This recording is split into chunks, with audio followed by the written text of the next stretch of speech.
Kafka Escritores presenta Taller de Escritura Creativa con Santiago Peña Bozano.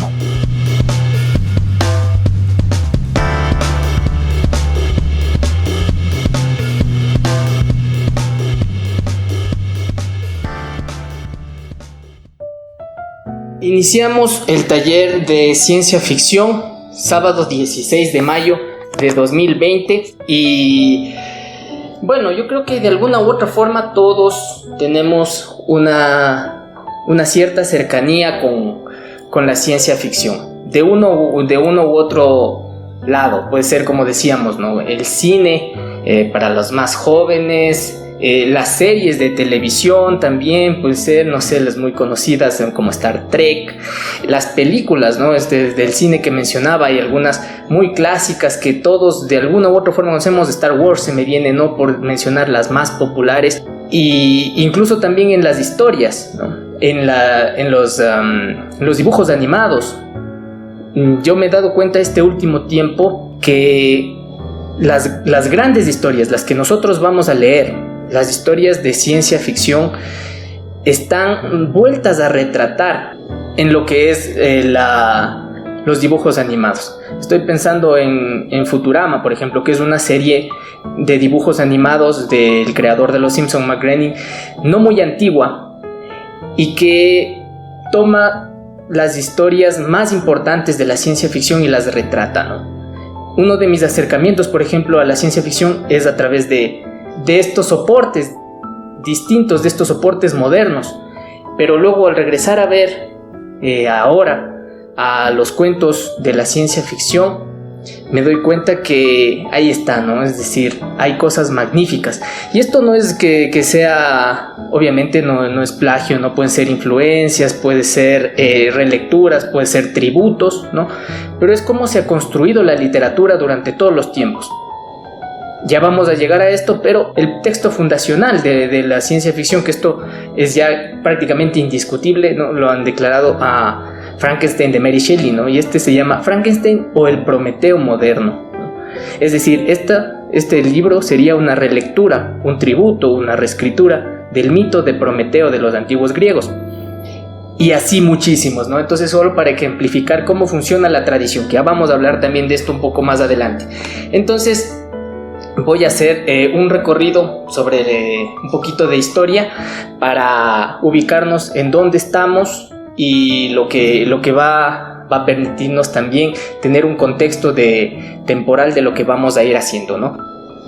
La ciencia ficción, por poner una fecha, podríamos poner que inicia alrededor de 1920 en Estados Unidos. Tenemos obviamente los precursores, que son los autores que hemos leído nosotros para esta clase. ¿Cómo definir la ciencia ficción? No se han puesto de acuerdo, ¿no? Como en muchos de las definiciones, pero a mí me gusta una definición de Miquel Barceló, que es el editor de la colección Nova de Ediciones B, que luego fue comprada por Random House, y que son estos libritos que seguramente los han visto por ahí, ¿no? Son de este formato blanco, Nova, ¿no? Que tienen estas ilustraciones ahí llamativas, ¿no? Es una colección muy importante en España, de las más importantes de ciencia ficción, y que hizo un gran trabajo para traducir y presentar los autores de ciencia ficción a España y a Latinoamérica, ¿no? Entonces, Miquel Barceló dice: ciencia ficción es la rama de la literatura que trata de la respuesta humana a los cambios científicos y tecnológicos. Esto me parece importante linkear, digamos, a la definición que en cambio nos da Isaac Asimov. Asimov obviamente es uno de los autores más conocidos, más populares de la ciencia ficción, de los más leídos también. Está en la edad de oro de la ciencia ficción, y quizás la definición de él nos va a acercar también a unos puntos interesantes para discutir. Dice: ciencia ficción es la rama de la literatura que trata de las respuestas humanas a los cambios al nivel de ciencia y tecnología, entendiendo que los cambios implicados deben ser racionales y acordes con lo que se sabe de la ciencia, la tecnología y los seres humanos. Esto a mí me parece súper importante porque une los dos elementos, ¿no? Serían tres básicamente. Primero, su nombre mismo nos lo indica, ¿no es cierto? Ciencia ficción. Es decir, por un lado vamos a tener en diferentes gramajes, si ustedes quieren, ¿no? En diferentes porcentajes de nuestros escritos, un porcentaje de ciencia, un porcentaje de ficción, ¿no? Un porcentaje de creación literaria, un porcentaje de fantasía, un porcentaje de escritura, de invención. Y por otro lado vamos a tener el componente humano. Es decir, no es simplemente a partir de la ciencia, sino cómo la ciencia se relaciona, se involucra en los problemas humanos, cotidianos, es decir, el hombre como eje central, ¿no? Aunque hablemos de robots, aunque hablemos de cyborgs, etc., ya vamos a ver todos estos límites también que puede tener la ciencia ficción. Primero, que la ciencia ficción requiere lo que se llama la especulación imaginativa. Es decir, nosotros llegamos hasta un conocimiento del horizonte de ciencia ficción en donde va a ser necesaria la intervención ya de la imaginación, de la creatividad, de la especulación, ¿no? Nosotros como creadores me refiero. Entonces, lo que se dice es que la ciencia ficción responde a la pregunta ¿qué sucedería si? Y esto ustedes pueden ver en los escritos que vamos leyendo de ciencia ficción, ¿no? Es decir, que esta pregunta también puede aplicarse a la literatura en común, y ahí van a ver ustedes cómo los espacios o las brechas que distancian a la literatura, entre comillas, común, a la literatura normal con la literatura de ciencia ficción es muy corta, ¿no? Porque responder esta pregunta puede ser también en la literatura de terror, en la literatura del realismo, ¿no es cierto? Pero acá responde, ¿qué sucedería si? Entonces, ¿qué sucedería si un robot compra su libertad? ¿No? Es decir, ¿es posible? Pues sí, lo hizo ya un cuento de Isaac Asimov, ¿no? ¿Qué sucedería si es que usamos la energía solar? ¿Qué sucedería si usamos la energía solar para resolver el problema del combustible en los viajes interestelares? ¿No? Ya lo hizo Arthur C. Clarke. ¿Qué sucedería si es que entramos a través de una paradoja en un agujero de gusano? Lo hizo también Clarke. ¿Qué sucedería si es que los robots se rebelan contra los humanos? ¿No? ¿Qué sucedería si es que un robot genera ya inteligencia artificial? ¿No? Bueno, etcétera. Y ustedes van reconociendo todos estos temas en la ciencia ficción. De los autores que teníamos que leer, por ejemplo, ¿qué sucedería si es que un hombre viaja al centro de la Tierra? ¿No? ¿Cómo lo haría? ¿No? ¿Qué sucedería si es que se crea la máquina para viajar a través del tiempo? Y así sucesivamente vamos respondiendo a esta pregunta, ¿no? Por eso también es importante esto que mencionaba de la tradición y del regresar a ver atrás, ¿no? Porque es importante, y esto ya lo va a decir Asimov, ya les voy a comentar un poquito, conocer lo que ya se ha hecho para no repetir, ¿no? Hice el ejercicio de comenzar a ver Star Trek y me di cuenta de que los 2 primeros capítulos tienen referencias directas a obras literarias, ¿no? Y como les decía, no solamente estos, sino pues los dibujos animados, ¿no? El cine, etcétera, ¿no? Los que crean nuevas cosas son estas obras geniales, ¿no? Estas obras geniales que siempre tienen un bagaje, digamos un cimiento de tradición, pero esa tradición la llevan al extremo, es decir, llegaron a descubrir primero un lado de la ciencia, que es teoría, ¿no es cierto? Y luego la especulación se une, ¿no? Lo que decía, la ciencia y la ficción, la creatividad, la originalidad se dispara para crear ya elementos plenamente nuevos, ¿no? Y luego está el cómo se presenta, que es parte importantísima, digamos sustancial de la escritura y de la literatura, ¿no? Que esto algunos han criticado, que la ciencia ficción más se centraba en las ideas, en la ciencia, ¿no? Y que dejaba de lado todo este ámbito literario. Y esa ha sido una de las críticas, y quizás por eso también ha sido también vista como sobre el hombro, ¿no? La literatura que se estudiaba en las universidades, la literatura que se consumía para, digamos, por los intelectuales, era la literatura del modernismo, la literatura de Virginia Woolf, la literatura de James Joyce, ¿no? Esta literatura era la literatura. Y claro, la ciencia ficción, al estar empezando, que estaba empezando, ¿no?, se la veía todavía por sobre el hombro. Entonces, en este tiempo, obviamente es imposible. Yo creo que no sería adecuado en ningún punto. Y como hemos visto que la brecha se ha minimizado entre la ficción normal y la ciencia ficción, descuidar el ámbito literario, ¿no? Es decir, la escritura tiene tanto peso como la ciencia y como la imaginación, ¿no? Otro elemento que es importante en la ciencia ficción es el sentido de lo maravilloso, es decir, los efectos que genera la lectura de la ciencia ficción. Esto quiere decir la inevitable sorpresa del lector ante los nuevos mundos. Esto creo que nos ha pasado a todos viendo películas, sobre todo, ¿no?, o leyendo cuentos. Pero es que en las películas sí nos lleva una vuelta al menos a la literatura, porque se crea cosas, es maravilloso, ¿no? Imágenes inolvidables, escenas pero de alucinantes, ¿no?, de otro mundo, maravillosas, como decía. Y bueno, en este punto que ya lo hice, les vuelvo a recomendar la serie Cosmos, una odisea del espacio y tiempo, que la transmiten por Nat Geo. Está en su segunda temporada, están presentando capítulos de estreno todos los martes, pero es que ahí es cuando yo me pregunto, o sea, ¿cuáles son ya los límites de la realidad y la fantasía, ¿no?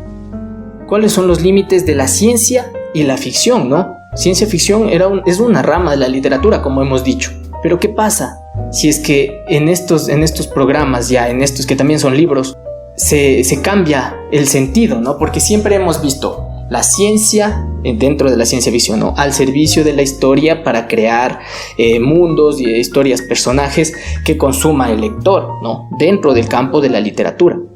Pero ahora en estos programas tenemos el lado de la ciencia, sobre todo pura, ¿no?, es decir, la investigación pura, la astrofísica presentada en un primer plano. Y a partir de ahí, los mismos científicos, que esto ya hicieron también algunos escritores, la llevan a la especulación científica, ¿no?, pero ya no como parte de la literatura, sino como teorías de la ciencia, ¿no? Es decir, ¿cuáles son los límites ya de la ciencia y de la ficción, ¿no? Es decir, si es que ustedes ven uno de estos programas, esta segunda temporada se llama Nuevos Mundos, y a través de técnicas, a través de herramientas del cine, nos muestran mundos posibles, ¿no? Creo que se llama Mundos Posibles. Nos muestran estos mundos posibles, pero mundos de ciencia ficción, ¿no? Es decir, ya la ciencia ficción es prácticamente una realidad, ¿no? Y todo con teorías, demostrado con la base científica, ¿no? Entonces, esto ya se había hecho antes, ¿no? Porque este programa está basado en un programa anterior que era de Carl Sagan, que todos más o menos conocemos quién es Carl Sagan, ¿no? Y que su idea era pues compartir con la mayor cantidad de personas estos conocimientos científicos, ¿no? Y es lo que ahora están haciendo estos programas a base de lo de Carl Sagan, ¿no?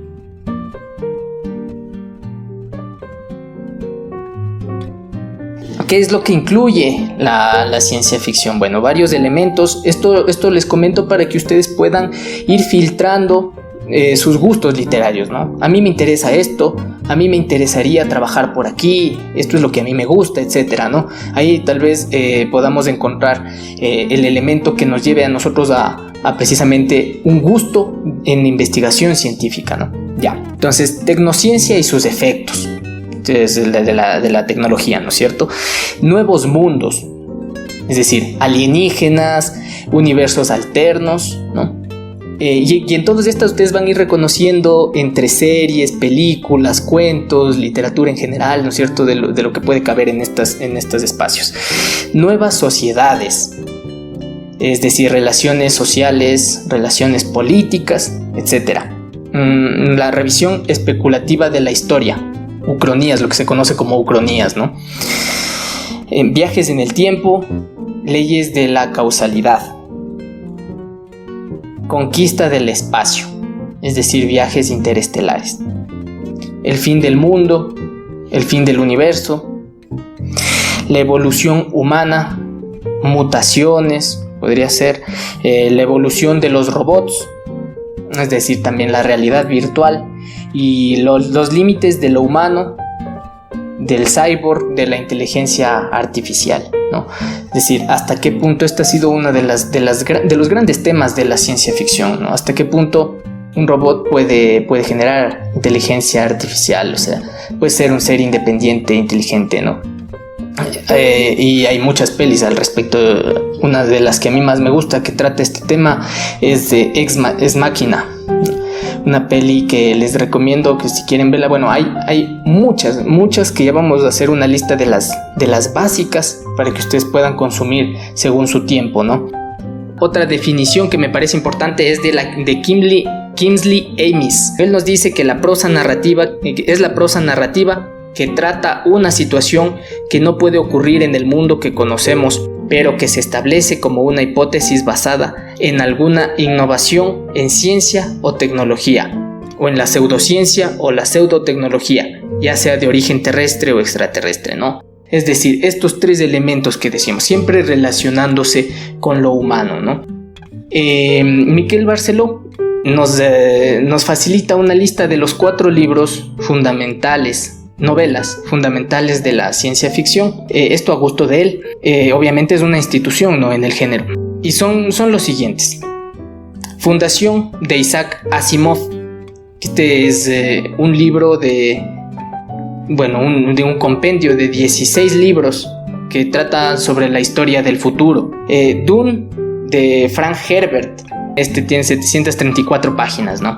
Más que humano, de Theodore Sturgeon, que tiene 240 páginas. Y Los viajes de Tuf, de George R.R. Martin, que tienen 560 páginas. He mencionado las páginas para que tengan ustedes un poco de idea por qué no podemos nosotros abordar en este ciclo, sobre todo porque nos enfocamos en el cuento corto, ¿no? Entonces vamos a leer algunos cuentos de estos mismos autores, pero las novelas nos va a resultar por tiempo complicado. Este autor, de Theodore Sturgeon, es lo que yo les mencionaba de la ley de Sturgeon, que decía que habían llegado muchos manuscritos a un concurso literario, ¿no? Y un escritor le decía, pero el 90% de todo esto es basura, de toda la ciencia ficción es basura, ¿no? 90% de los manuscritos. Y Theodore Sturgeon, el autor de Más que humano, le decía que el 90% de todo es basura. Esto se ha conocido como la ley de Sturgeon, la pueden ustedes buscar también, y un poco se refiere a que no existe la absoluta verdad, ¿no?, dentro de la ciencia ficción. Y esto también para ir perfilando, así como lo hicimos antes, nuestros gustos literarios. Hay algunos subgéneros: el space opera, por ejemplo, ¿no?, que son los viajes interestelares que van descubriendo mundos, etc.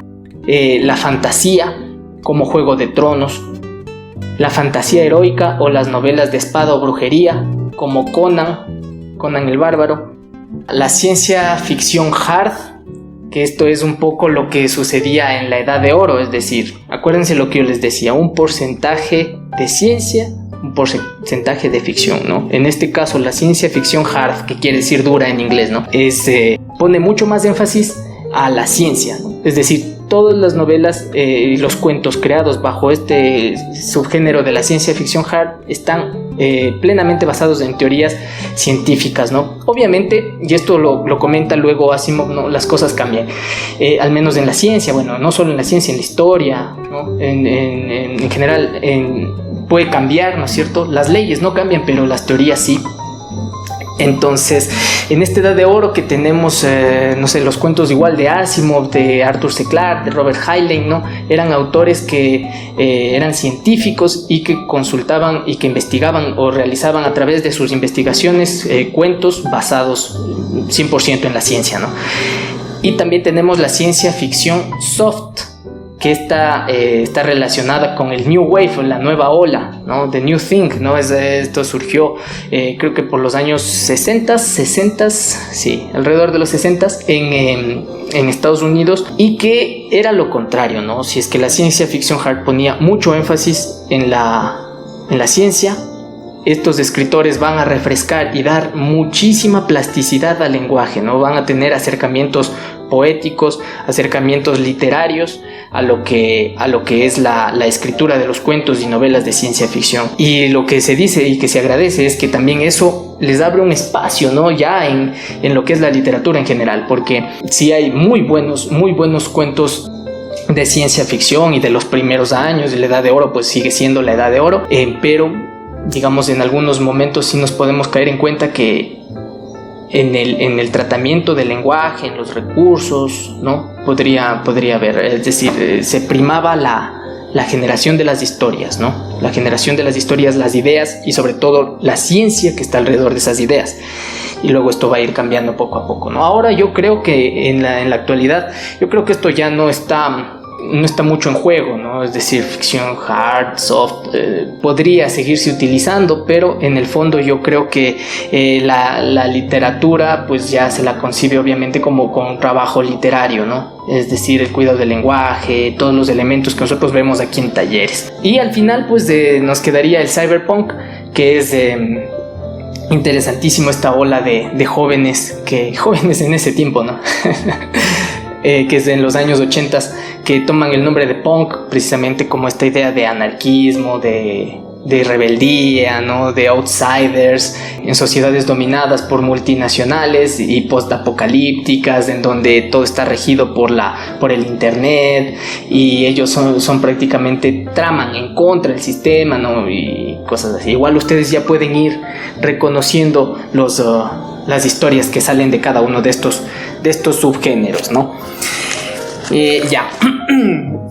Los antecedentes de la ciencia ficción, bueno, hay muchos cuentos sueltos, y en esto tampoco se ha llegado a un acuerdo entre todos los críticos de ciencia ficción, pero yo me baso en dos criterios. El uno, que es el de Carl Sagan, que es prácticamente físico, ¿no es cierto? Y que también era escritor. Y el otro, que es Isaac Asimov, que es también científico y que es también escritor, quizás escritor científico, ¿no es cierto? Y que ambos coinciden que Somnium de Johannes Kepler es el primer texto de ciencia ficción. Esto es en 1634. Es igual una novela, no es muy corta, ¿no? Tiene algunas páginas, pero pueden leer ustedes fragmentos en internet, es muy interesante. Antes se puede hablar de Platón, ¿no? Cuando Platón hablaba sobre la Atlántida, por ejemplo, o de Utopía de Tomás Moro. Es decir, como decíamos, estas sociedades, ¿no? Utópicas, utopía, ¿no es cierto? Sociedades de humanos, no se los ha considerado como también antecedentes de la ciencia ficción. Esto antes de Kepler, ¿no? Y después de Kepler, bueno, hay varios, como les digo, pero menciono los más importantes. Historia cómica de los estados e imperios de la luna, de Cyrano de Bergerac, este escritor francés, que de alguna forma lo que le han quitado el quizás merecido también nombre uno de los primeros trabajos de ciencia ficción, porque se dice que el acercamiento es precisamente esto, cómico, ¿no? Y la ciencia ficción, no es que quiera decir que la ciencia ficción no pueda ser cómica, ¿no? De hecho hay textos, el mismo Asimov tiene, pero la idea es que por ese lado no tiene estos requerimientos que propone la ciencia ficción. Y los viajes de Gulliver de Jonathan Swift han sido considerados también antecedentes, y un texto que se llama Micromegas, que esto igual pueden encontrar un par de textos sueltos de Voltaire, súper interesantes, ¿no? Igual de viajes interestelares, de mundos, etc. Pero el origen real, como les había dicho hace un momento, está en el Frankenstein de Mary Shelley de 1818. Otra vez, nosotros estamos leyendo cuento, entonces leímos el cuento de Shelley, El mortal inmortal, ¿no? El mortal inmortal de Shelley, y que igual tiene este acercamiento científico, ¿no? A través de la pócima para vivir, pero tiene una teorías interesantes, ¿no? Es decir, no es que vives eternamente, sino que se alarga la vida. ¿Hasta cuándo, no? Es decir, es sumamente interesante esto. Decir, no infinitamente, sino tal vez, no sé cómo llamarlo esto, pero muy prolongado, ¿no? Pero igual, es decir, se pone ya en duda de lo que sería la vida misma, el interés en vivir a partir de estos elementos. Y ahora sí llegamos a los precursores, que son los dos autores que también leímos para nuestra clase del día de hoy. Los precursores, que es Julio Verne y H.G. Wells. Antes de hablar un poquito de estos dos autores, quisiera mencionar otros precursores. Se ha puesto igual textos sueltos, ¿no? Se ha puesto como otro precursor, bueno, algunos textos de Edgar Allan Poe, ¿no? Nosotros leímos uno, El descenso del Maelstrom. De Mark Twain, por ejemplo, un yankee de Connecticut en la corte del rey Arturo. Se lo considera también una especie de precursor de ciencia ficción. El mundo perdido de Arthur Conan Doyle, una novela de dinosaurios. Bleak House de Charles Dickens, por mencionar los autores más conocidos, ¿no? Hay varios. Es importante en este tiempo, no solamente para la ciencia ficción, sino en general para la literatura de ese tiempo, era muy importante la distribución de las revistas, la edición de las revistas. Aquí en Ecuador igual, en Latinoamérica, los cuentos de escritores se los hacía conocer a través de revistas, ¿no? Un libro en ese tiempo pues era un poquito más caro de poder producir, y se seleccionaba más, ¿no? Se seleccionaba más los autores publicados, pero las revistas pues daban esa apertura incluso a nuevos escritores. En este caso de la ciencia ficción hay 3 revistas que son muy importantes. Weird Tales en 1923, ¿no? Amazing Stories 1926. Esta es una revista creada por Hugo Gernsback y que tuvo mucha importancia para presentación de nuevos autores. Se publicaban textos de Wells, se publicaban textos de Verne, se publicaban ensayos, se publicaban textos de los autores nuevos, ¿no? Nuevos que iban surgiendo de ciencia ficción. Se publicó a Asimov, bueno, a todo. Es importantísima esta revista. Y aquí me parece también interesante mencionar el papel del editor, ¿no? En especial de 2 editores y también algunos antologadores que nos han permitido a nosotros que nos llegue de alguna manera filtrado todo este mundo de lo que decían, según la teoría de Sturgeon, ¿no? Que el 90% de la ciencia ficción es... como dije, basura o mierda. Bueno, suelen usar basura o mierda.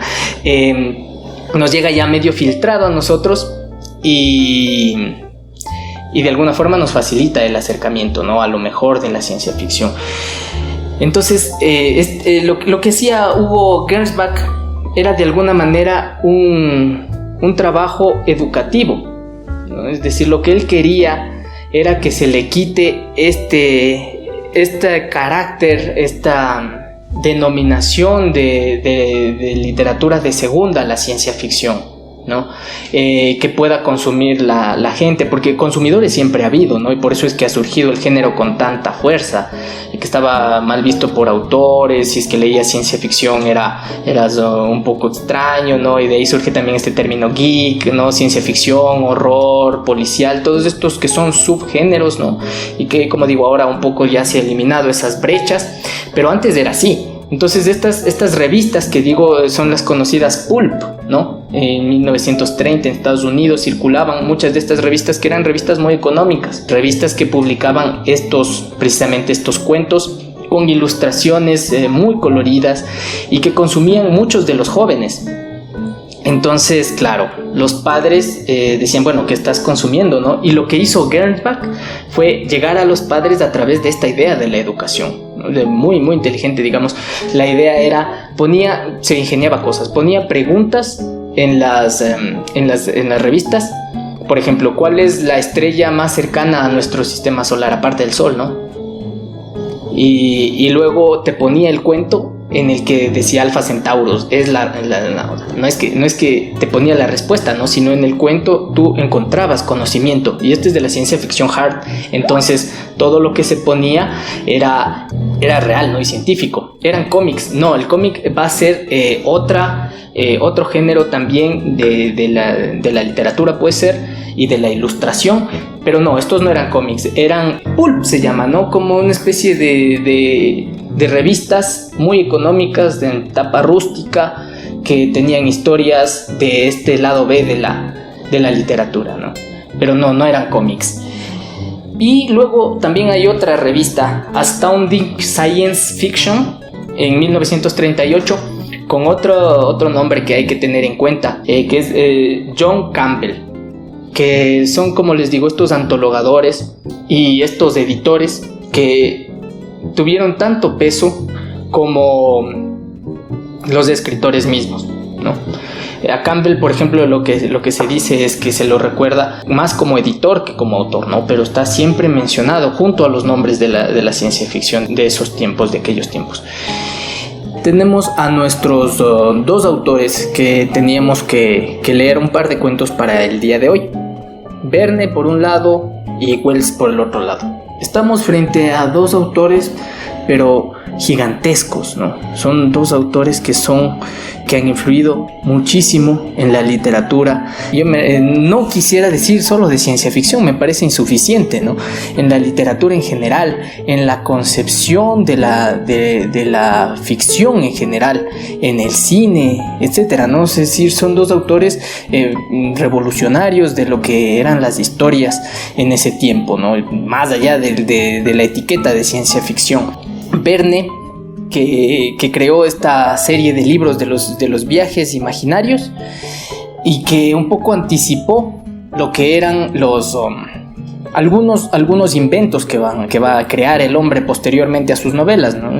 Por ejemplo, los submarinos en 20.000 leguas de viaje submarino, el helicóptero en Robur el Conquistador, las naves espaciales en De la Tierra a la Luna. Que esta novela se dice que tiene muchísimo de anticipación de lo que fue, o muchísimas coincidencias podría ser, ¿no? Bueno, entre coincidencias de alguna forma y entre aciertos, ¿no? Porque, por ejemplo, no recuerdo cuál es exactamente la cifra, pero la potencia con la que, la velocidad con la que iba el cohete hacia la luna, con la que fue, ¿no? Que fue un cálculo de Verne en ese tiempo, y fue la misma velocidad que tuvo en la vida real ya cuando fue el hombre a la luna, ¿no? Y cositas así, que fueron 3 pasajeros, que eso puede ser una coincidencia, ¿no? Etcétera. Bueno, cosas así entre coincidencias y cálculos, ¿no? Muy previsor, digamos, con esta especulación lógica que se llama, ¿no? Muy lógico.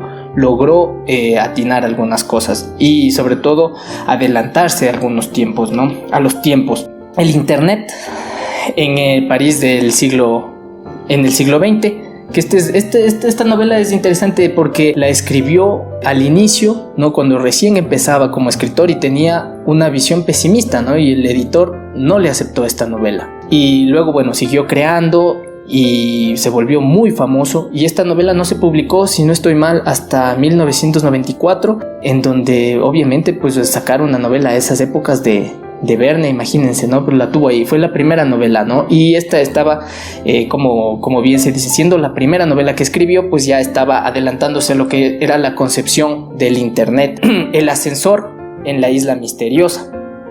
Bueno, algunos de estas novelas seguramente las hemos leído, algunas, y yo en mi caso la que releí para esta clase en la semana pasada es El viaje al centro de la Tierra.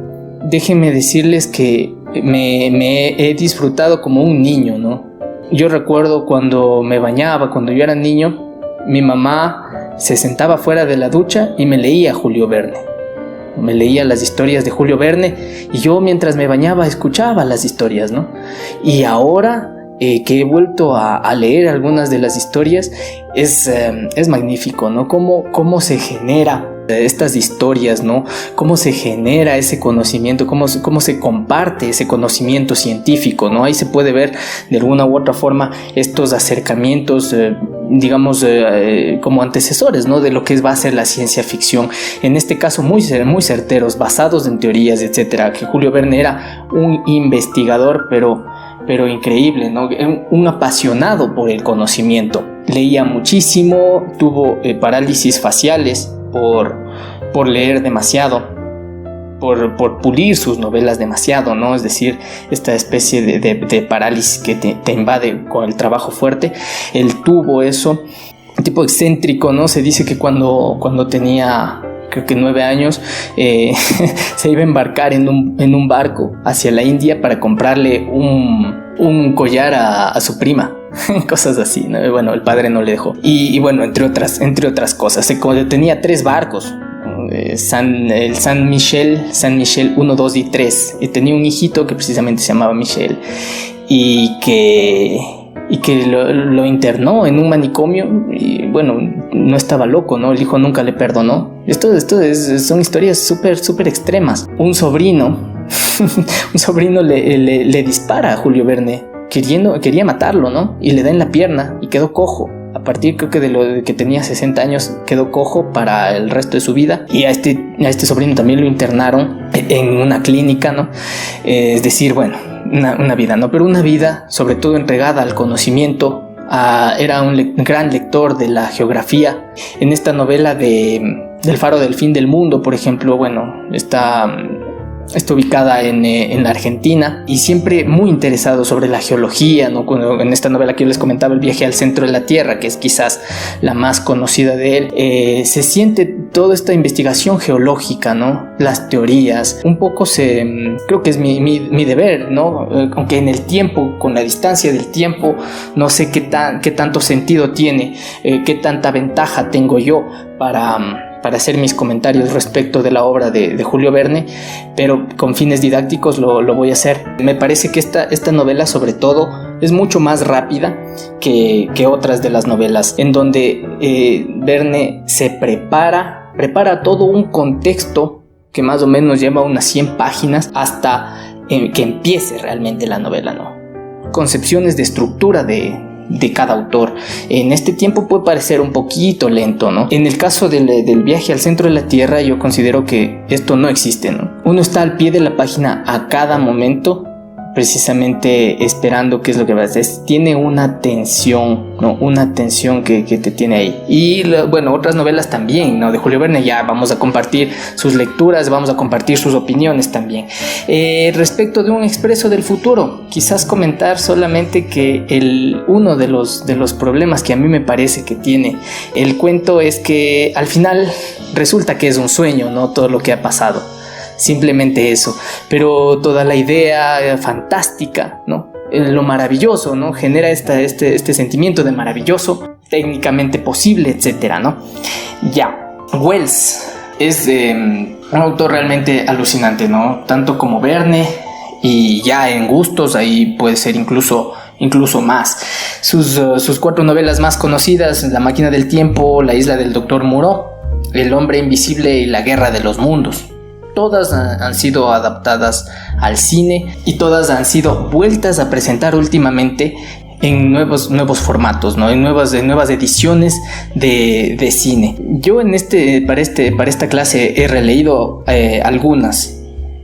La máquina del tiempo es una novela que es alucinante, ¿no? Es decir, me parece que la idea es revolucionaria, estupenda, y como les decía, lo mismo que con Verne, ¿no? Con fines didácticos quizás podría hacer esta especie de crítica un poquito, si es que vale la pena, o comentario quizás. Me parece que es una historia de aventuras que usa como pretexto el viaje en el tiempo, ¿no? Y obviamente pues está la crítica social ahí. Desde este punto de vista pues me parece que lo que esperábamos o lo que se ha hecho, ¿no? Después de muchos viajes en el tiempo, etcétera, ¿no? La novela se acaba con un viaje en el tiempo y este segundo viaje que es ya pues el que va a desprender, y que hasta donde se acaba la novela el personaje no va a volver. Alucinante, tremendamente vertiginosa, ¿no? Es decir, yo creo que una de las características de Wells es precisamente esa vertiginosidad. Uno empieza a leer y es un tobogán, no para, ¿no? Y eso es una característica tremendamente positiva, ¿no? Esta sencillez para que nos acerquemos nosotros a la lectura. Wells también de alguna forma, pero en las historias, la construcción de la estructura de Wells en este caso creo que es sumamente acertada en ese aspecto. En La isla del Dr. Moreau, tremenda historia, no creo que todos la conocemos también, incluso hay una peli muy conocida. Aquí en cambio juega con los elementos de la evolución de los animales hacia humanos, ¿no? Yo tuiteaba una frase: prohibido estar en cuatro patas, ¿no? Es decir, los animales ya dejan de ser animales y se vuelven hombres, ¿no? Y luego cómo te va narrando la historia, tremenda, ¿no? Es decir, estos científicos, la visión de la ciencia poco malévola, ¿no? Malévola. En el caso del Dr. Moreau, para estos fines de los animales un poco extraños en la evolución. Y en el caso del hombre invisible, también un tipo que quiere prácticamente dominarlo todo, ¿no? Un villano. Si es que me preguntan de estas tres novelas, yo creo que El hombre invisible es la que tiene una mejor estructura. En las otras es como que hacia el final de la novela es como si es que la estructura inicia muy rápido, se desarrolla y más o menos en una tercera parte ya se acaba. Se acaba la historia, hay el clímax y el desenlace toma un 25% en terminar, pero la novela ya se acabó, ¿no? Es decir, es como cuando nosotros tenemos un cuento que se alarga más páginas. ¿Para qué? Si ya se acabó, ¿no? Bueno, esa sería una idea cuando ustedes relean estas novelas para que puedan ver, identificar y en tal caso rebatir lo que yo digo. Excepto en El hombre invisible.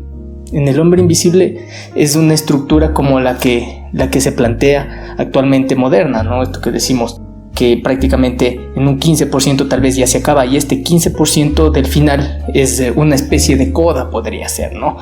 Es una excelente novela El hombre invisible.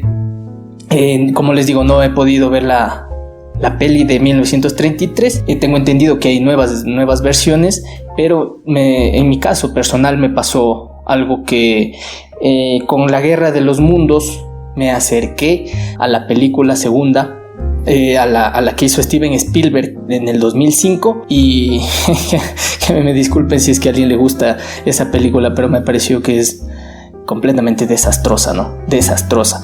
Y claro, ahí tocaría ver la clásica, creo que es del 55, y igual creo que puede pasar con la del hombre invisible, ¿no? Entonces, por ese lado, mejor pues leer los libros, ¿no? Aquí les comparto para finalizar, porque bueno, hay dos cosas les comparto. Primero, en este librito que cuando estudiamos a Jorge Luis Borges les había mostrado ya, creo, que es el de las obras completas. Este es las obras completas 4. Tiene 8 ensayos, 8 ensayos, 8 reseñas, comentarios sobre la obra de H.G. Wells.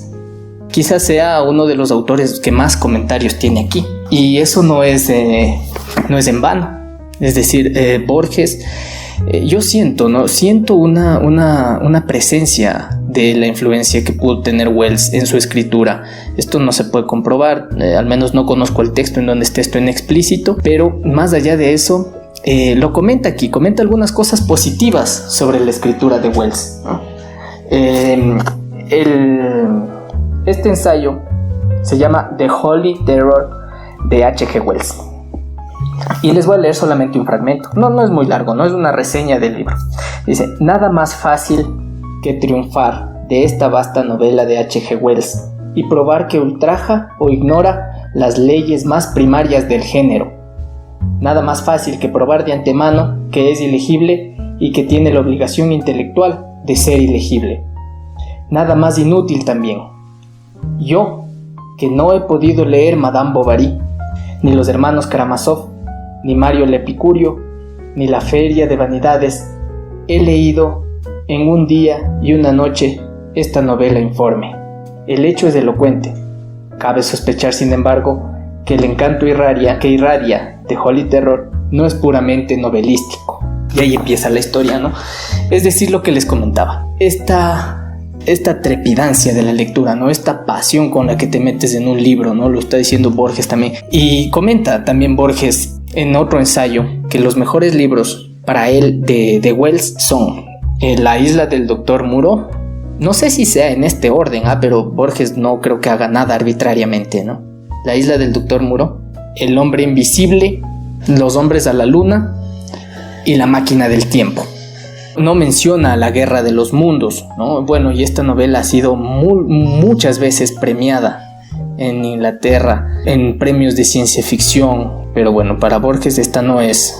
Y Borges, que ha sido un lector al parecer, pues de prácticamente muchos libros, ¿no? Tiene más de 100 libros. Wells, que escribió, estaba enfermo, ¿no? Y se puso a escribir con una vehemencia y sacó muchísimos libros, ¿no? Pero bueno, tenemos las 8 reseñas de Borges sobre esto, y seguramente hay más que no están en este libro, ¿no? Bueno, entonces les decía, este fragmentito, ¿qué es lo que nos dice Wells sobre su propia escritura? Dice: yo hago honradamente lo que puedo por evitar repeticiones en mi prosa, pero quitando un pasaje de altura, no veo el interés de escribir por la belleza del lenguaje sin más. Eso nos dice, ¿no? Repito, yo hago honradamente lo que puedo por evitar repeticiones. Es decir, cuidar que no haya cacofonías, ¿no? Que no se repitan palabras, y quitando algún pasaje de altura que los tiene. Y yo creo que es modesto, ¿no? Porque tiene algunos, no sé si a la altura de lo que requiere, muy bien construido, etcétera, ¿no? No veo el interés de escribir por la belleza del lenguaje sin más. Es decir, aquí estamos detrás de la historia, estamos detrás de un mensaje claro que se transmite a un lector, y mientras más claro, mejor. Y los efectos que se producen no son meramente por lenguaje, ¿no? Sino son de otra forma, ¿no?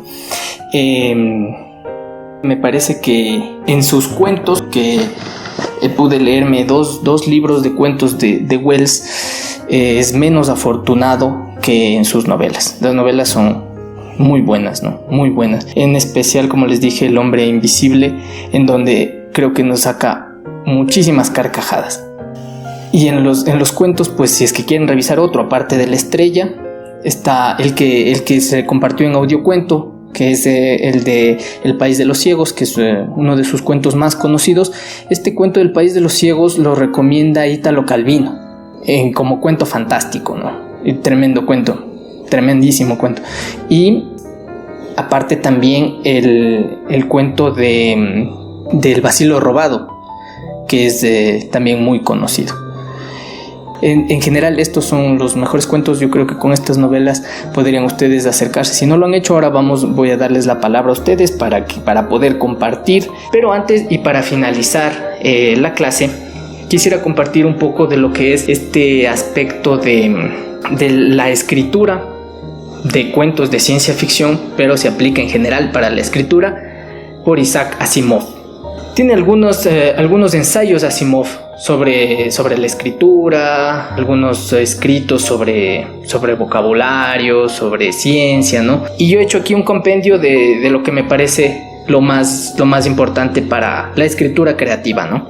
Entonces dice: primer consejo, aprender a usar herramientas, ortografía, gramática, vocabulario, ¿no? Aquí podemos aumentar la sintaxis.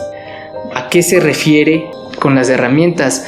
Obviamente la herramienta del escritor es la palabra, ¿no? El lenguaje. Lo que nos recomienda primerito Asimov es aprender a usar estas herramientas. Practicar la técnica literaria, ¿no? ¿Cómo hacemos esto? Primero, antes, ¿qué es la técnica literaria? Los recursos que nosotros usamos para escribir. Esto se genera con la práctica. Es decir, la técnica es una habilidad que se va adquiriendo a través de la práctica, ¿no? Esto no hay a dónde irse. Y nos recomienda la lectura de los maestros de la prosa. para entender estas técnicas, ¿no? Esto es importante porque a través de la tradición, a través de la lectura de los clásicos, no solo de la ciencia ficción, ¿no? Sino de lo que dice de los maestros de la prosa, nosotros vamos a ir generando lo que es nuestro gusto particular. Y a partir de nuestro gusto, obviamente va a ir surgiendo nuestro estilo, ¿no? Es decir, nosotros con las lecturas de lo que nos fascina, de lo que nos ha marcado, de lo que nos va llevando a otros autores paralelos, a historias paralelas, vamos generando el gusto, lo que yo quiero hacer con mi escritura, ¿no? Podríamos llegar a un estilo, ¿no? Dice que otro elemento básico para escribir ciencia ficción es saber de ciencia. Ahí estamos jodidos algunos, creo, en especial yo. Pero en nuestro caso, pues lo que tenemos que hacer es investigar. Y esto ya lo voy a comentar más adelante, ¿no? ¿Qué es lo que dice sobre el investigar? Entonces, saber de ciencia, indispensable, ¿no? Es decir, no puede haber ciencia ficción si es que solo estamos especulando cosas. Es decir, investiguemos, ¿no? Investiguemos, hay información suficiente ahora, yo creo que es mucho más fácil, ¿no? Ya. Siguiente consejo, ser un lector de ciencia ficción. Y esto por la tradición, ¿no? Lo que les decía. ¿Qué pasa si es que nosotros escribimos una historia que creemos súper buena, porque es una trama buenísima, ¿no? Una historia en donde nuestros sueños son tan vívidos que se vuelven reales. Es una gran historia, ¿no? Y algunos lo han hecho. Pero ya se hizo esto en Solaris de Stanislav Lem. Entonces, si es que no conocemos la tradición, corremos el riesgo de repetir, ¿no? Entonces, desde este aspecto, nos recomienda, ¿no? Ser un lector de ciencia ficción. Siguiente recomendación: ejercitarse en el oficio. Es decir, escribir, ¿no? Y aquí él pone un ejemplo muy práctico, ¿no? ¿Cuánto se demora un cirujano en volverse cirujano? Años. Primero estudiar medicina, luego la especialización, ¿no? Que más de 9 años, ¿no? Con ese rigor, con esa voluntad de estudio, con esa paciencia, tiene que volcarse el escritor a escribir. Esto es lo que dice Asimov, ¿no? Esto textualmente. Usted no podrá entender completamente lo que hacen los buenos escritores hasta que no haya intentado por usted mismo. ¿Qué quiere decir esto? Nos había dicho, ¿no? Leer a los maestros de la prosa, ¿no? Ahí hay las técnicas, entender las técnicas. ¿Qué significa entender las técnicas? Poner en práctica, ¿no? ¿Y cómo nosotros que estamos en el taller podemos poner en práctica? Pues usando no copiando temas, cuidado, usando las técnicas, los recursos de estos autores. Primero reconocerlos a través de la lectura, usar estos recursos y presentarlos en el taller. Si es que funciona, estamos asimilando una técnica, ¿no? Y así una a una. Esto es un proceso lento. Por eso, fíjense ustedes que yo les suelo poner ejercicios temáticos, ¿no? Para que ustedes vayan generando diferentes técnicas y así la asimilación para luego apliquen las que ustedes gusten, ¿no? Siguiente, dice ser paciente. Ese consejo, ¿no? Ser paciente. Lo que les dije del cirujano, prácticamente. Siguiente consejo. Este también me parece un poco chistoso, pero es válido, creo, ¿no? Tener otro medio con que ganarse la vida. Sí, pues si es que eres escritor, no vas a vivir de... Y él pone, ¿no? Dice que a los 9 años quiso vender su primera historia y obviamente tuvo muchísimos rechazos, y que luego de 11 años logró vender su primera historia y que de ahí empezó a ganar un poquito de dinero, pero que no fue hasta después de 17 años en donde realmente pudo vivir de la escritura, o sea, vivir cómodamente, ¿no? Y estamos hablando de Asimov. Bueno, hasta ahí es un ensayo. Hay otros, ¿no? Me gustaría mencionar dice, esto lo dice textualmente Asimov, ¿no? El escritor de ciencia ficción debe adivinar, extrapolar y tomarse libertades. Es decir, lo que nosotros llamábamos la especulación imaginativa, ¿no? La imaginación, la creatividad, ¿no? Ir más allá, ¿no? Buscar qué es lo que sucede. Entonces, les repito, el escritor de ciencia ficción debe adivinar, extrapolar y tomarse libertades.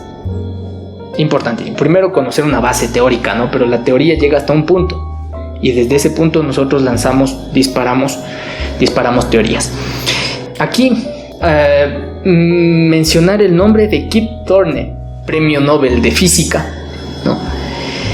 Es teórico respecto de los agujeros de gusano es quien colaboró, bueno, con algunos cineastas, pero el que colaboró en el guión de Interstellar. Interstellar, que es la magnífica película de Christopher Nolan. Por favor, esa película hay que verla, y no solo una vez, ¿no? Es una fuente de maravilla de lo que es la ciencia ficción. Y ahora entendemos por qué. No es solamente la imaginación, no es solamente la creatividad, no es solamente el conocimiento técnico de Christopher Nolan para contar una historia bien contada. Es la ciencia que le brinda Kip Thorne para llevar a cabo esa película, ¿no? Hay un libro, incluso, que se llama La ciencia detrás de Interstellar, y que es obviamente escrito por Kip Thorne, ¿no? Ahí está, ¿no? Digamos, a mí me parece que es un ejemplo muy, muy claro. Los que han visto la peli van a entender de lo que hablo, ¿no? Es magnífica. Los que no la han visto, véanla, porque les va a abrir muchas perspectivas. Genial, es genial. Ha sido considerada por muchos la mejor película de la década, la mejor película de ciencia ficción, ¿no? La mejor película de ciencia ficción de la década. Repito el anterior, ¿no? El escritor de ciencia ficción debe adivinar, extrapolar y tomarse libertades. Ya, en Interstellar hay esta propuesta, ¿no? Y lo que dice Kip Thorne es interesantísimo, porque dice: yo puedo sentarme uno a uno con cualquier científico del mundo a debatir sobre todas las teorías que están en Interstellar. Siguiente recomendación. Bueno, esto ya no son recomendaciones, son comentarios de Asimov, ¿no? En un ensayo plantea la divulgación científica versus la vulgarización científica, ¿no? Son otros tiempos ahora. De todas formas, está a favor, obviamente, de la divulgación científica a través de la escritura. Y esto comparte, pues, este espacio con Carl Sagan, que decíamos, y con esta serie Cosmos, ¿no? Imagínense todo lo que está ahí, o sea, el conocimiento al que nosotros no llegaremos nunca, y que nos llega a nosotros en cápsulas para absorber, a través del cuento, a través de las series, a través de los documentales, ¿no? Compartir el conocimiento particular, ¿no? Si conocemos algo muy particular, en este caso si fuera científico, ¿no? O imagínense ustedes aparte que no sea ciencia ficción, algo específico sobre algo, volcar eso y compartirlo con los otros, ¿no? Los hallazgos son para eso. Lo que comentaba es que en ese tiempo había conflictos con lo que se consideraba vulgarización científica, ¿no? Es decir, el conocimiento era solo para científicos, y los que lo compartían con la gente, con el vulgo, con el pueblo, ¿no? No eran vistos como científicos reales. Quiero pensar que estamos en otros tiempos, ¿no? De todas formas, Asimov, y lo ha demostrado con sus ensayos, con sus entrevistas, con su escritura, era un divulgador científico. Bueno, esto también textual de Asimov dice: ¿a quién le interesan las minucias científicas? Lo importante es la historia, y no se puede tener buenas historias de ciencia ficción con mala ciencia, ¿no? Aquí se une con lo que decíamos antes. Fíjense ustedes en esto: no se puede tener buenas historias de ciencia ficción con mala ciencia, ¿no? Como les digo, ahora, y lo que recomiendo es que no nos quedemos atrás, ¿no? Es decir, investigar ahora es un tema específico, no se puede hacer, se puede. Algo que nos apasione, que no sea un peso, ¿no? Algo que nos guste. Dice, y me parece un consejo muy válido: tiene que aprender tanta ciencia como requiera la historia que ustedes quieran escribir. Es decir, no es que nos vamos a volver astrofísicos, ¿no? A esta edad. Pero sí aprender la ciencia que requiera nuestro escrito, nuestro cuento, ¿no? Y esto es algo muy serio. Y esto es algo que, igual, como les digo, las brechas ya que brechas, ¿no? De ciencia ficción. Si es que le ponemos a un plomero en nuestro cuento, si es que le ponemos a un profesor, si le ponemos a un ingeniero civil, ¿no? Obviamente tenemos que entender el oficio, no, si no va a ser inverosímil, ¿no? Entonces es lo mismo, aquí lo que está hablando Asimov en sí es sobre verosimilitud, ¿no? La ciencia que requiere nuestro cuento es el conocimiento que requiere nuestro personaje, ¿no? Son las leyes que requiere la atmósfera, el espacio, etcétera, ¿no? Ya. La ciencia ficción no es confiable como fuente de datos fácticos, puesto que estos pueden ser erróneos o desactualizados.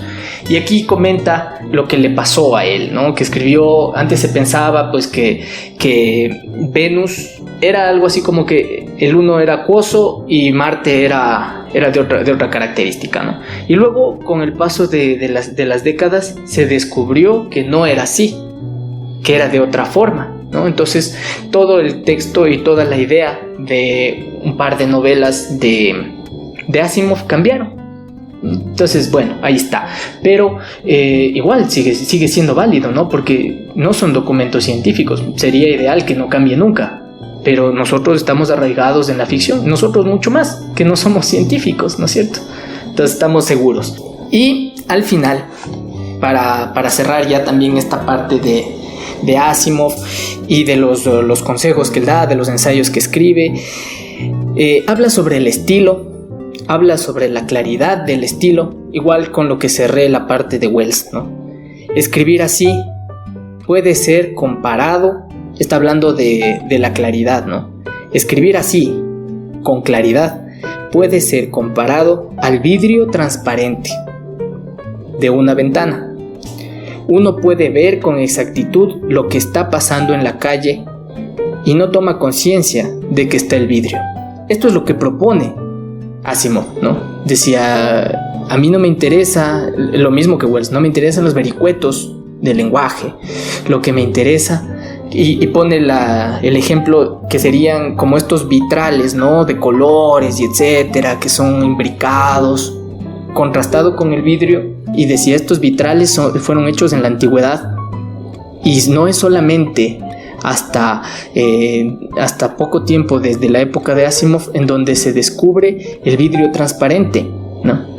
Y se lo usa, ¿no? Entonces está diciendo, mi escritura es de este tiempo, ¿no? Eso es lo que nos está diciendo con esa metáfora. Mi escritura es clara, directa, produce otro tipo de efectos más que la imbricación, y que el otro también puede estar bien, ¿no? Acuérdense lo que decía Wells. Entonces, eso es lo que se ha planteado, lo que sería, digamos, la clase de hoy. Obviamente vamos nosotros a tener que entrar en lo que es la edad de oro, ¿no? Es decir, ya la siguiente clase con Asimov, con Arthur C. Clarke, con Robert Heinlein.